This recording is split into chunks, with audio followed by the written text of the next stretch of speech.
ஆனால் நம்முடைய குடும்பங்களிலே தாய் தந்தையர்களை எப்படி நடத்துகிறோம்? நல்ல உணவு கூட கொடுக்க மறுக்குகிற பிள்ளைகள் உண்டு. எவ்வளவு பெரிய துரோக செயல்! தாங்களெல்லாம் உண்டு, எதெல்லாம் தூக்கி வெளியே வீசுவோமோ அப்படிப்பட்ட ஆடை, அப்படிப்பட்ட உணவு, வீட்டிலே அந்த தாயும் தந்தையும் இருப்பதே தெரியாது என்று சொல்லுகிற அளவுக்கு அனைத்து சுதந்திரங்களையும் பறித்து ஒரு அடிமையை விட மோசமாக சம்பளம் வாங்காத ஒரு வேலைக்காரியாக வீடுகளிலே நடத்துகிறோமே, கால்நடைகளை விட மோசமாக நடத்துகிறோமே, பல பேர் முன்னிலையில் எதிர்த்து பேசுகிறோமே, கை நீட்டி அடிக்கின்றோமே, கெட்ட கெட்ட வார்த்தைகளால் பேசுகிறோமே, அந்த மனம் எவ்வளவு துடிக்கும்! அந்த மனம் துடித்தான் அல்லாஹ் விடுவானா? அந்த மனம் துடித்து இரண்டு கரத்தை உயர்த்தி அல்லாஹ்விடத்திலே பிரார்த்தனை செய்தால் அந்த பிரார்த்தனைக்கும் அல்லாஹ்வுக்கு மத்தியிலே எந்த திரையும் இல்லை என்றார்கள் ரசூலுல்லாஹி ஸல்லல்லாஹு அலைஹி வஸல்லம். காரணம், அது பாதிக்கப்பட்ட உள்ளம். குடும்பங்களில் பெற்றோர்களிடத்திலே பேசாத பிள்ளைகள் இருந்தால், பெற்றோர்களை ஏதாவது மனது நோகுமாறு நாம் பேசியிருந்தால், பெற்றோர்களை கண்ணியக்குறைவாக நாம் நடத்தி இருந்தால், பெற்றோர்களை அடாவடித்தன போக்கிலே நாம் கையாண்டிருந்தால், இதோ இந்த ரமலானுடைய மாதத்தோடு அல்லாஹ்வே பெற்றோர்களுடைய மதிப்பும் மரியாதையும் தெரியாமல் இருந்தேன், பெற்றோர்களுடைய மதிப்பும் மரியாதையும் தெரியாமல் இருந்தேன். ரசூலுல்லாஹி ஸல்லல்லாஹு அலைஹி வஸல்லம் எவ்வளவு அருமையாக சொன்னார்கள். அவன் நஷ்டமடைந்து விட்டான், அவன் நஷ்டமடைந்து விட்டான், அவன் நஷ்டமடைந்து விட்டான். யா ரசூலல்லாஹ், யாரை சொல்லுகிறீர்கள்? 3 முறை திரும்ப திரும்ப, 3 முறை திரும்ப திரும்ப யாரை யா ரசூலல்லாஹ் சொல்லுகிறீர்கள்?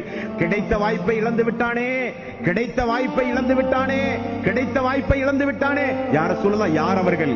யாருக்கு பெற்றோர்கள் ஒருவரோ இருவரோ முதுமையான வயதை அடைந்தும் அவன் பெற்றிருந்தும் அவர்களுக்கு பணிவிடை செய்கிற வாய்ப்பை பெற்று சொர்க்கம் போகிற வாய்ப்பை இழந்தானே.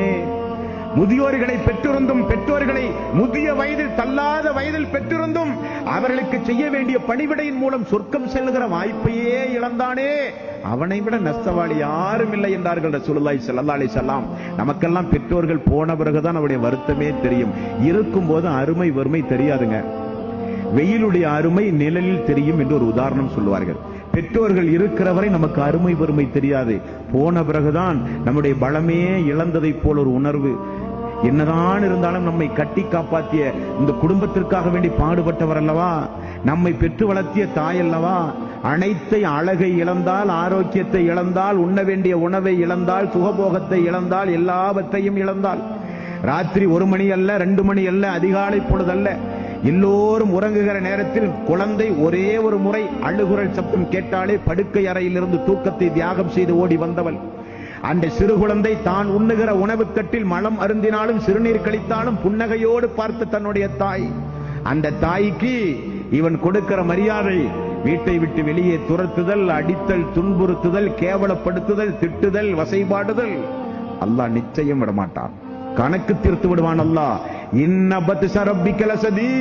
அல்லாஹ்வுடைய பிடி கடுமையானது என்று அல்லாஹ் திருக்குர்ஆனிலே சொல்லுகிறான். ஆகவே பெற்றோர்களுக்கு பிரார்த்தனை செய்ய புறப்படுங்கள், தாய் தந்தையர்களுக்காக வேண்டி பிரார்த்தனை செய்யுங்கள்.